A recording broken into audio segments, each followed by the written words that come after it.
Hello, everyone, and welcome to the Earth Climate Dreams Symposium. And I'm here today with Susan Rowland. Hi, Susan. Thanks for being here. Great to have you. Let me tell everybody a little bit about you, Susan, so that they have some context for you, and then we'll jump right into our conversation. Susan Rowland, PhD, is chair of the MA in Engaged Humanities and Creative Life at Pacifica Graduate Institute. And she teaches in the doctoral program in Jung and archetypal studies. She's the author of From Agatha Christie to Ruth Rendell. She now specializes in women's writing in mysteries in the US as well as in the UK in her new book, The Sleuth and the Goddess in Women's Detective Fiction. And of course, that came out in 2015. And Susan is also the author of a number of books on literary theory, gender, and Jung, including Jung as a Writer, Jung, a Feminist Revision, C.G. Jung in the Humanities, and the Eco-Critical Psyche, Literature, Evolutionary Complexity, and Jung.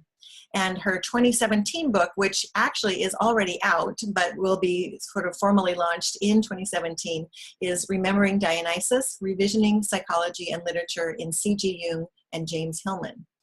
So Susan, that's a really amazing body of work. I'm just thrilled to have you here with us. Of course, you're quite widely known in the Jungian and depth psychology communities for your writing, and particularly on some really interesting topics that aren't necessarily very mainstream all the time. So I'm happy to see somebody's doing it. And in fact, it's occurring to me as I look at the title of your last book. It's called Remembering Dionysus, Revisioning Psychology and Literature in C.G. Jung and James Hillman. There's not very many books out right now that have the name of James Hillman in the title.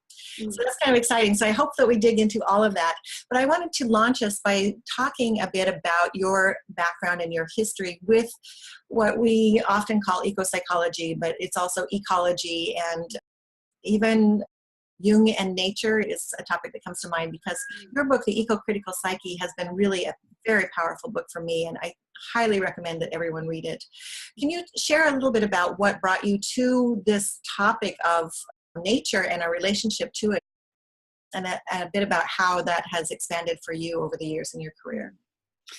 Thank you, and thank you very much for inviting me to be part of this work that you do with the Depth Psychology Alliance. I'm honoured to be here.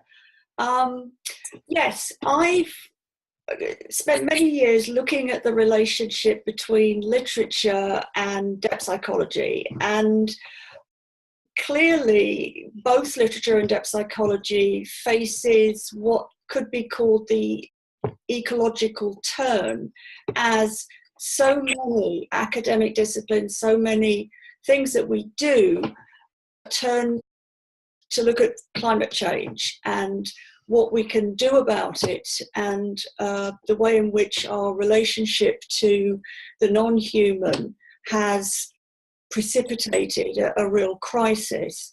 So lots of different areas of knowledge have become influenced by ecology, and ecology itself is relatively new because it signified a real turn in direction from seeing everything as being about human beings and nature just being something to the side of that and being there to provide us with things, to actually looking at the world in a new way, and in the very simple but powerful phrase, everything is connected to everything else. And human beings are not the center of everything, and the cosmos is not devoted to our survival. So that actually means that so much needs to change and needs to assess what that means. So in what sense is our literature both part of the problems that we've generated and also possibly part of the solutions? And that goes for the literature that is depth psychology. Depth psychology is in one aspect of itself writing. Probably in all aspects, it's the imagination. So how can the imagination be part of addressing environmental crisis, thinking again about how we connect with nature, how we might listen to nature, how we might hear, respond, and have a kind of reciprocal relationship rather than an antagonistic relationship. So in the last 10 years, I've wanted particularly to take that ecological turn into my work. And being aware of how literary criticism has been affected by ecology, I was aware of a gap that literary criticism hasn't considered the way in which depth psychology offers something unique in terms of thinking of the human psyche as innately creative. So that literary criticism hasn't embraced the ecological possibilities inherent in depth psychology.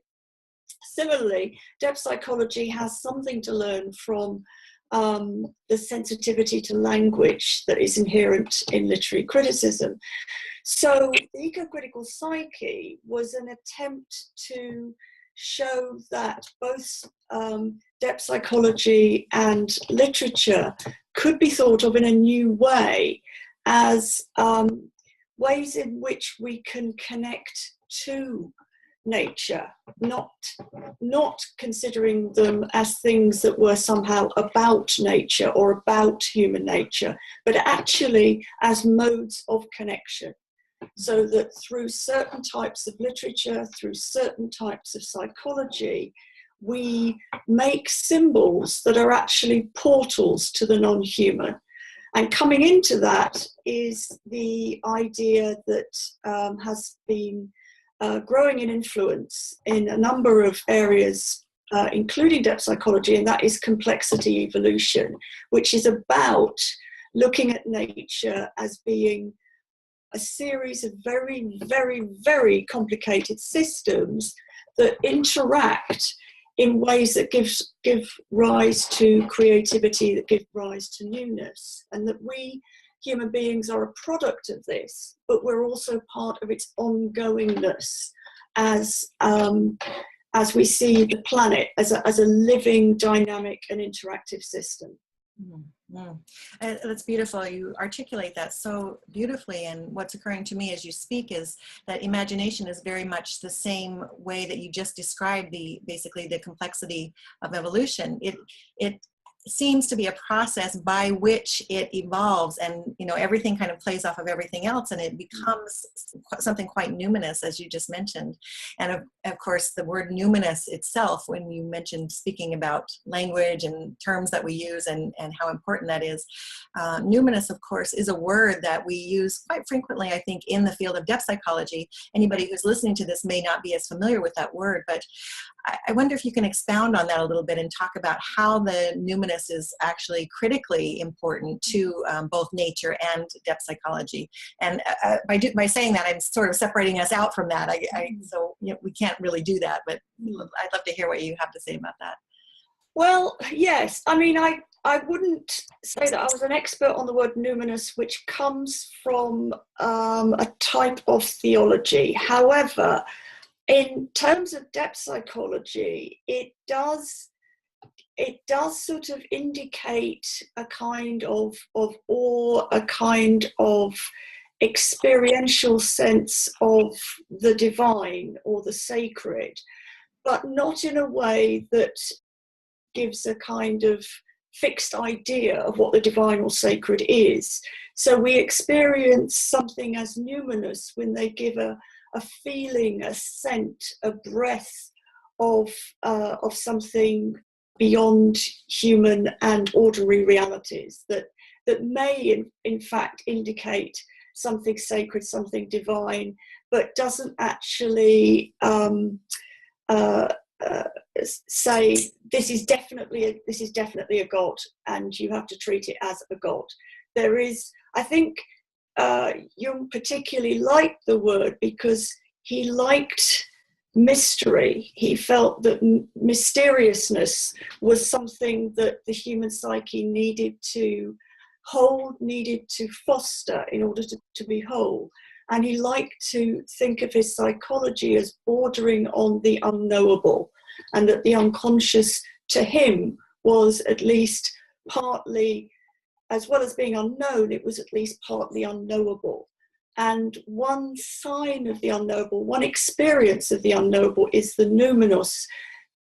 But this would be a kind of fairly positive sense of the unknowable, a sense of being touched by something greater and more glorious than we normally experience every day. Yeah. And of course, many of us have an experience of being in nature and experiencing that in a very felt sense, at a very somatic kind of level. And we don't need words and language necessarily to convey that at that point in time. I'm hoping we can move at this point into something that has been actually a recurring theme in a lot of your work. And that is this, that there's a certain disregard, or there's probably a better word for that, but it's about the feminine and how the feminine needs to be reintegrated into Western culture. Or as you put it, we need to look at ways to invite the feminine into partnership with a masculine kind of knowing, which is the way that we typically look at it in our culture. Can you share a bit about your thoughts on the whole masculine-feminine divide and what needs to happen there? Well, yes, it's obviously a very complex subject and one that goes into very difficult terrain, given the way in which the feminine has been culturally constructed in different ways over periods of time. You and I, Bonnie, are recipients of a feminist movement that without which we wouldn't have had an education, let alone the opportunity to live the kinds of lives that we're now living. And it's easy for us who are relatively privileged to sort of think that feminism is over and that the feminine is a kind of sorted problem.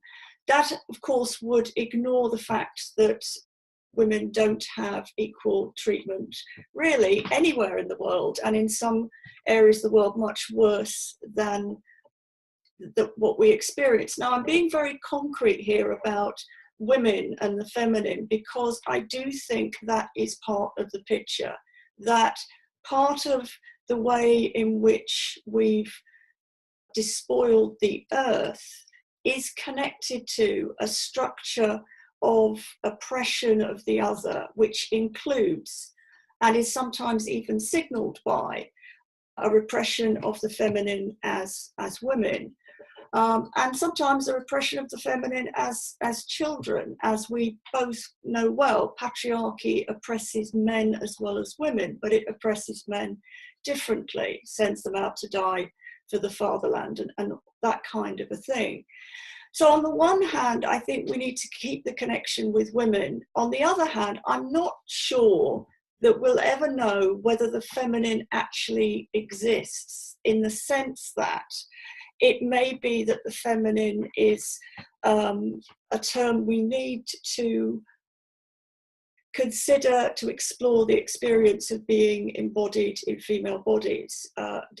We may need it as a kind of blanket other to whatever masculinity is, and that these terms, femininity and masculinity, may not have a kind of reality apart from an immanent experience of them. That is a possibility to kind of like the opposite extreme to talking about men and women. When people say to me, looking at the fact that I wrote a book called Jung, a Feminist Revision, some students sometimes say to me, "Oh, Susan, why are you a feminist?" You know, as in it's all over, you know, and no longer relevant. I say, well, you know, in the country I was born in, 2 women a week are killed by their male partners. We are still in a world in which a great deal of violence is tolerated against the weaker or the other or the non-mainstream, and that goes for gay people as well as women who are frightened on the streets, or more terribly even frightened in their own home. So I do feel that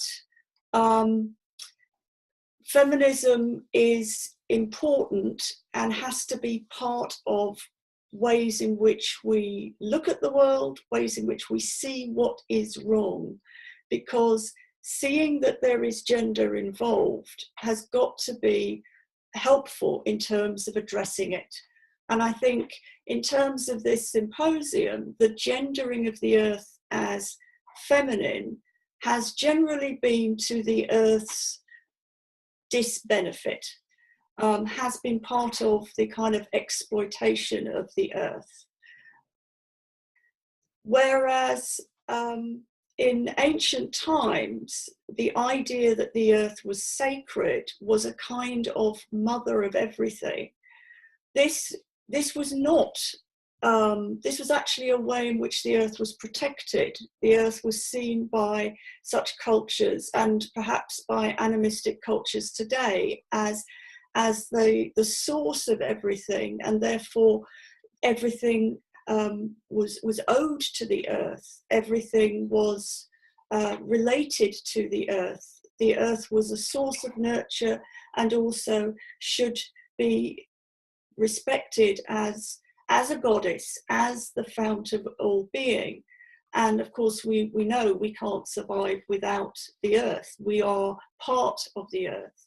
So in that sense, the idea of the earth as sacred, as a goddess, is something that is worth, I think, re-exploring, making it part of our attempt to understand what it is we've done and what we can do about it when it comes to things like climate change. On the other hand, to move on to my new book, one of the reasons I thought about looking at Dionysus is that the earth as a goddess is not exclusively as a woman as opposed to a man. The earth as a goddess may be feminine, but it's a feminine understanding that actually corresponds to what depth psychology calls the pre-Oedipal mother, that she is the source before the division into binaries, into two genders. So the earth as goddess is not a woman's property, is not a woman's goddess, and men have to find some other form of divine. She is kind of goddess for women and men.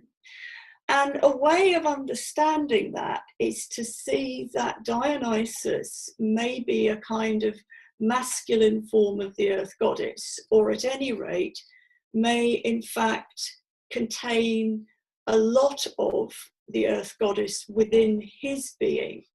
And thinking about that, thinking of Dionysus kind of in a bisexual way, as people often say, but thinking of that kind of fluidity that is so innate to Dionysus as being a gender fluidity, that starts to kind of stop the notion of the earth as a feminine divine being too essentialist and restricting. Yeah, I really am completely following, and of course very supportive of this line of thought, because it's one that I have followed a long time myself, and of course the understanding that there was a split at some point in our thinking from a cultural standpoint, I think is helpful. So anyone who's listening to this and doesn't really necessarily have that background, the way that I can understand what you're saying is that, of course, for a long time these earth-based cultures were really living in the land and through the land. Everything that they had was given to them by the land, by the earth. And of course, in an overall context, we do tend to think of that as feminine, because the mother, the feminine, the woman is the one that always gives birth. And of course, going backward, as you say, to that great mother goddess, or the word that I often like to use is the creatrix. It's the creative force that comes before all things. And of course, we look at it as feminine in our culture, but what you're saying about it, being ungendered or both gendered, it really makes a lot of sense to me, because we all stem from that same creative force. So I wonder if you can talk about how this actually comes into, and I want to hear more about Dionysus. So this is kind of a weaving together of all these disparate threads, but I wonder if you can talk a bit about the value of looking now at psychology and literature for both C.G. Jung and Hillman, because I'm hoping that we can bring together the idea of looking at the literature, the idea of the ecological psyche and the crisis at hand, and then of course Dionysus and how those three threads kind of come together to make a whole. Right, yes. Well, I think one of the kind of common threads to ecological thinking is this sense that there's got to be a paradigm shift. And some of it comes in a kind of gender way from a perception that so many things have been repressed or marginalized in our culture under the term feminine, whether that be the body or sexuality or you know, nature as having its own being. And so the sense that we have to kind of restore respect for the feminine, for what the feminine has been used to signify, is kind of paramount in really changing our relationship with non-human nature. So, as I was saying earlier, it's about a kind of reorienting of the way we look at things, and you know, one term for that is a paradigm shift. And another sort of basic unit here is this sense that we've got to stop thinking of ourselves as intrinsically separate from nature. And part of that is that we've got to stop thinking of knowledge as being produced by separation. And it's very innate to our sense of science, for example, that you have to be separate from what it is that you are studying. And so science kind of brackets out basically the feminine, brackets out embodiment, brackets out the other as the unconscious, brackets out feelings, emotions, you know, anything that would actually connect us to the entity is stripped away in the cause of something called objectivity, which of course basically turns the world into a series of objects. And that's very much part of the problem.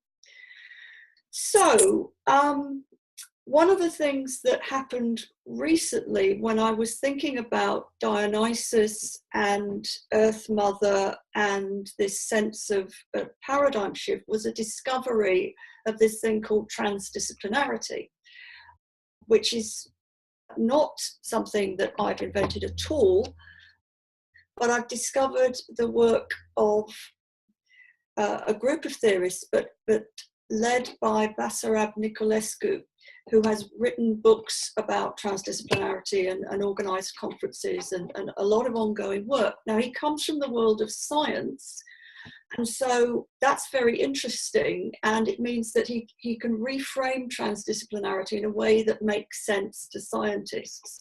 And so he says, well, look, we have this basic objectifying scientific paradigm. That's not something that we have to entirely get rid of, but we have to get rid of the notion that that's the only way we should be looking at the world. So he proposes a new paradigm which looks at what he calls the included middle, which is you have subject and object, but you also have the middle that is both subject and object. And this sounds very dry and abstract, but what he's really saying is things like eros and feeling and embodiment and love, these things also have to come into our knowing and in our ways of relating to the world. One of the things that I started to see was that what he's saying we must do is something that depth psychology has been specializing in terms of seeing us as intrinsically part of things, so that what Jung called the symbol, which is the image that connects us to the collective unconscious, the symbol also connects us to nature, because through the collective unconscious we are part of nature. So what Nicolescu calls the included middle is what Jungians would call the symbol. So that was very interesting. And then what happened was I went by way of James Hillman, because really I was feeling for some time that as well as writing about human literature, I ought to write about James Hillman, because people have been saying for years, oh, he's so literary. And I kept reading his work and thinking, yes, he is literary, but there's something that's very hard to get hold of here. And it was very difficult to think about writing about his work. So I discovered a short essay by him called Dionysus in Jung's Writings, which is a nice, brilliant, short piece. It's easily available as the first essay in Mythic Figures, one of Hillman's newly published collected works, volumes. Anyway, he goes through Dionysus, and he says that for Jung, Dionysus is about dismemberment.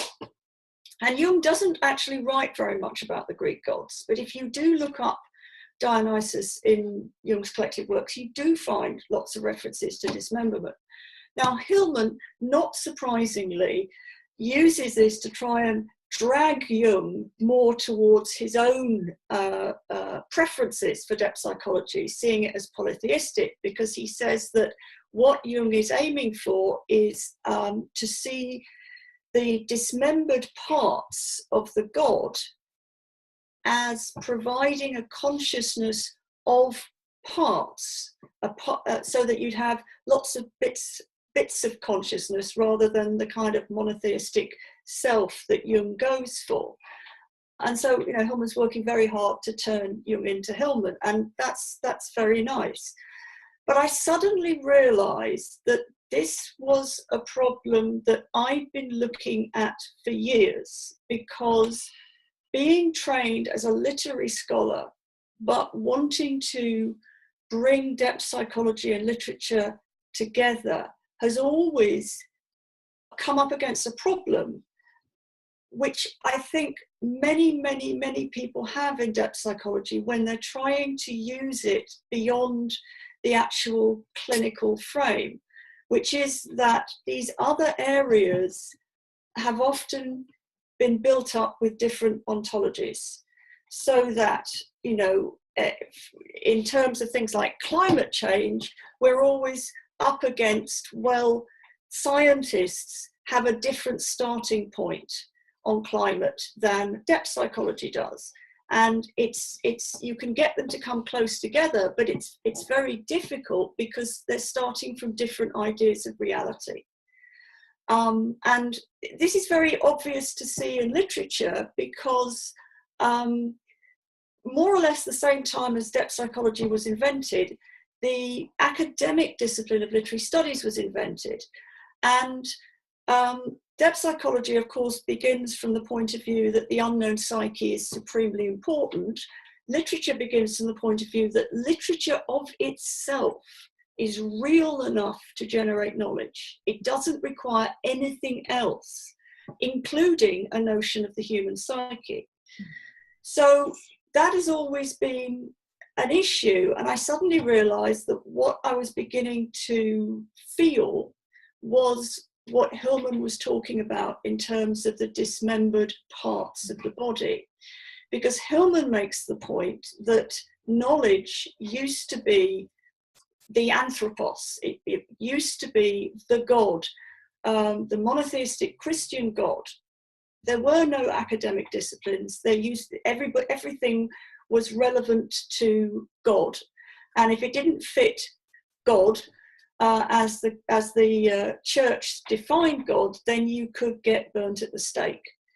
And to try and understand that world, which we lost, thank goodness, about 500 or more years ago, the novel The Name of the Rose takes place in a time where any kind of learning that did not fit what the church thought was the truth would be considered devilish and heresy and lead you to be executed. Now, we couldn't deal with that world. So what we did was we split the body of that God into different pieces, and those different pieces became our academic disciplines. Yeah. They are different realities, different reality starting points for the academic disciplines. Now we've got in The Name of the Rose, you could see the bad consequences of that problem with knowledge, that it was all this one anthropomorphic God, and a very patriarchal one. Now we have the consequence of splitting the God up into all these different disciplines, and that's not good either, because we have climate change. By dividing everything up into different realities, we've been able to do things that ignore the whole, and that's produced climate change. And particularly, we've ignored what wasn't really there in our knowledge in the first place, and that is the divinity of the non-human. So Dionysus is very helpful here, because he's never been human. He's always been a god of the woods, as well as a god that speaks to human energies. So what I'm suggesting is that the new paradigm that we need to really address climate change is a Dionysian paradigm of different disciplines producing a consciousness of each other as parts, not to be forced together in some kind of new monster. That would be a kind of Frankenstein idea, but allowed to be parts that would live because they will be aware of each other, and that different disciplines can then help each other, and we can put back things that should have been there in the first place, like the feminine, like eros, like the body, like the connectedness of everything. And that, you know, one word for that is transdisciplinarity, because that's what transdisciplinarity is aiming for. And that Dionysus is the depth psychology myth of transdisciplinarity. And it's a new paradigm that would allow us to bring everything into a dialogue as a way of reconnecting to each other, reconnecting to our ideas about knowledge, and above all, reconnecting to the planet. This is very powerful, and I can definitely see the potential of being able to approach it from this sort of interdisciplinary or multidisciplinary, transdisciplinary, to your point, approach, because as you say, each one of these different fields approaches it from a different way. And the valuable word that came to me through all of what you said was the word dialogue. You used that. And it's this idea of getting these disparate or seemingly disparate parts to begin to talk to each other, and therefore, as you said, to help each other, because it becomes something different. It becomes a new and different entity. It evolves, I think, as these two pieces start to talk to each other, and then more and more of those come in. So, I mean, in some ways, I can definitely see the Jungian side of things in there when he talks about individuation, obviously the idea of becoming whole, of wholeness, and so bringing all those parts, not forcing them together, as you pointed out, but then also the parts from Hillman, where each of these has its own energy, entity, sort of like capacity to come together and to make some kind of new dialogue, new beingness, if I can put it that way. Let's go back to the idea of symbols, because you talk about the idea that Jungian symbols are the fragments of the body of Dionysus, who was dismembered. And I don't know if we actually told that story, so maybe you can state just briefly the kind of the story of Dionysus, so that we have a foundation for that, for anyone who's not as familiar with the myth. I think most people are aware of it, but just in case. And then talk about the way that the symbols come in here. Yes, well, Dionysus had a mortal mother and Zeus for a father, and therefore was not popular with Hera when he was born. And she caused him to be torn apart, and then he was put back together again, and thereafter, you know, became that that sort of icon of a dismembered and a remembered body. And he also rescued his mother from death and restored her to life. So he has a kind of dual loyalty to both the divine beings and to to human beings, which is kind of interesting and helpful. It's theorized that he may originally have been a vegetation god, which again links him to Earth Mother. He is very much god of the vine, and his festivals were to do with wine and the vine, and also generated both comedy and tragedy. It's likely that both comedy and tragedy evolved in ancient Greece from Dionysian fertility ritual festivals. So in that sense, he's not precisely the god of literature, but he is the god of drama, which is in some sense one of the ancestors of literature. And I was wondering too whether in some sense he isn't the god of psychology, because of his kind of fluid performative nature. And so there is this kind of divine ancestry into how he inhabits both literature and depth psychology. Mm-hmm. Yes, I can see that completely. So as far as symbols go, when you begin to look at the parts of him and bringing those back together, how do you think Jung would have looked at that? Well, Jung is really very interesting on symbols, and I do think it's an underdeveloped part of his work, but it's also a part of his work that's very tricky.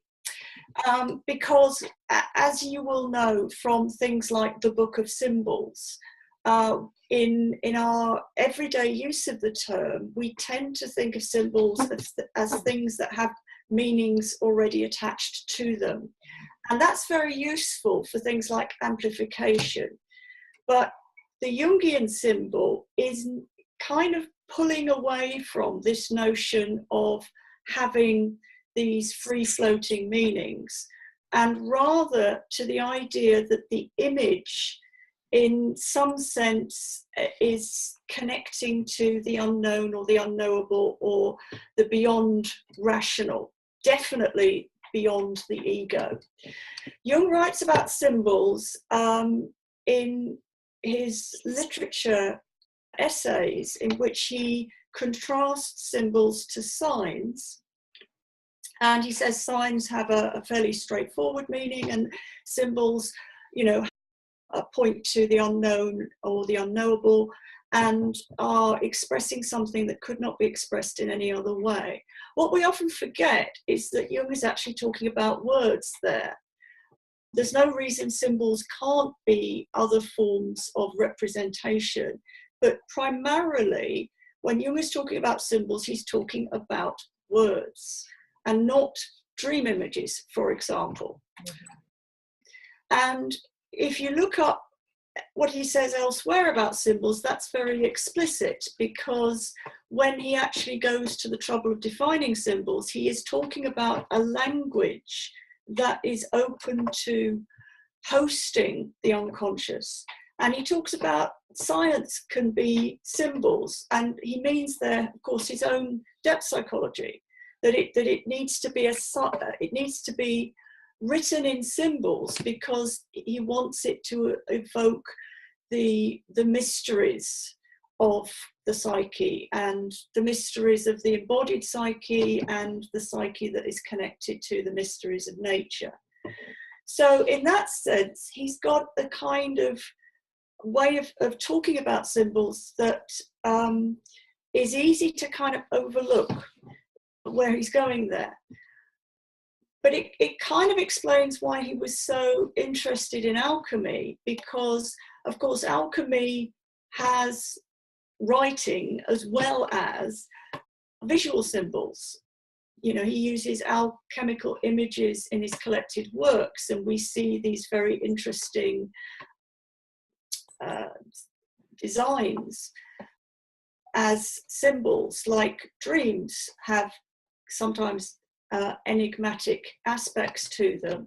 But he also is very excited by alchemical writing, which he very clearly reads as symbols. If you look at what he actually writes in something like Collected Works Volume 12, 13 or 14, he's seeing these strange writings about these strange notions that seem to be kind of crazy, but he sees them as crazy in a good way, because they are pointing to the non-rational parts of who we are. And again, the non-rational parts of who we are connected to nature. So in that sense, I think Jung sees symbols as a kind of vast resource, not confined to words, but definitely incarnating words, as a way of connecting to the non-human. And this is a way that literature has rather lost, but paradoxically so, because in a sense it's obvious that literature is not confined to literalism, but we've, as a culture, we've tended to privilege literalism and realism in literature and fiction making of all kinds. You know, just in a very straightforward, mundane sense, as you've told to people, I have an interest in detective fiction, and I'm interested in it for its non-literal qualities, whereas we tend to ask about detective novels or detective stories on television, how realistic are they? Well, that's, you know, if we want to sort of really look at blood and bodies, yes, we can do that, but actually it's much more about a kind of symbolic essence of connecting to some other reality. Mm-hmm. Well, this really brings into perspective why the study of literature, whether it's, you know, fiction, as a lot of people think about it traditionally, or whether it's the works of Jung and Hillman and others who have written in vast detail about depth psychology or other topics, or whether it's myth, because as we know, myths may be looked at as the dream of the culture on some level. So we can begin to see how these symbols start to emerge and to actually affect our psyche, and therefore our perspective and our capacity to act, and then the capacity to start to remember, as you put it. Particularly in the myth of Dionysus. I think it's just a brilliant interpretation of that particular myth, and I wish we had more time to go into it. But of course, if people are interested, they should definitely get your book. Again, that book is called Remembering Dionysus, and I just think that it's such a powerful way of looking at our, you know, at our situation and the crisis, frankly, that we're in from a very ecological standpoint, and that is bringing so many of these disparate parts again into some kind of a whole where we can begin to see where, you know, we might each have a different approach point, as you pointed out, but there's room for action in all of this, and that's what I really like about it. It gives us a way to sort of put our foot in and make a stand somewhere and begin to do whatever our own individual work is in the process. So really appreciate the work that you're doing, Susan. It's just really profound and very important. I just want to remind everybody that if you are interested in Susan's books, you can find them on Amazon, particularly Remembering Dionysus, and also The Sleuth and the Goddess, which we mentioned, which is this look at women's detective fiction from the standpoint of various goddesses, which is also a really great book. Susan, thank you so much for spending time with me today. You also have a presence on Facebook, so everybody can find you there as well. Thank you very much, Bonnie, and thanks to everybody who's listening to this.